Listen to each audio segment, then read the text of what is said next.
Bismillahirrahmanirrahim. Assalamualaikum warahmatullahi wabarakatuh. Rasul kumaha darama murang kali kelas genep sadaya. Alhamdulillah upami daramang mah wilujeng patepang deui. Hayu urang teraskeun pangajaran basa Sunda kelas genep. Kecap rundayan. Kecap rundayan nyaeta kecap atau kata anu geus ditambahan ku rarangken atau imbuhan.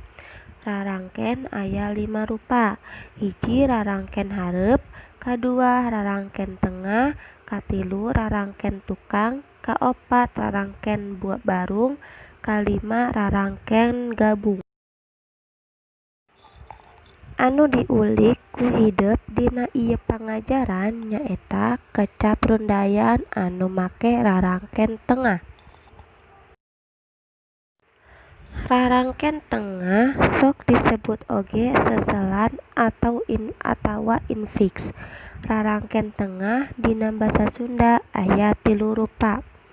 Hiji rarangken tengah ar atau al, kadua rarangken tengah katilu rarangken tengah in. Hayu urang tingalikeun contona. Perhatikan kahiji aya rarangken tengah ar atawa al. Tengetan contona. Kata budak ditambah rarangken tengah ar jadi barudak.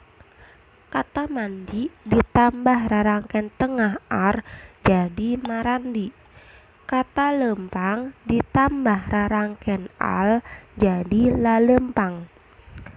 Kadua rarangken tengah Tengetan contona.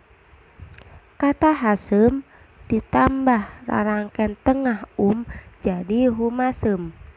Kata geulis ditambah rarangken tengah jadi gumelis. Contoh nu katilu. Rarangken tengah in. Tengetan contona. Tulis. Kata tulis ditambah rarangken tengah in jadi tinulis. Kata pandita ditambah rarangken tengah in jadi pinandita. Oke, sekian pembelajaran hari ini. Sudah pahamkah kalian semua? Kalau belum paham, silakan videonya boleh diulang-ulang kembali ya. Terima kasih.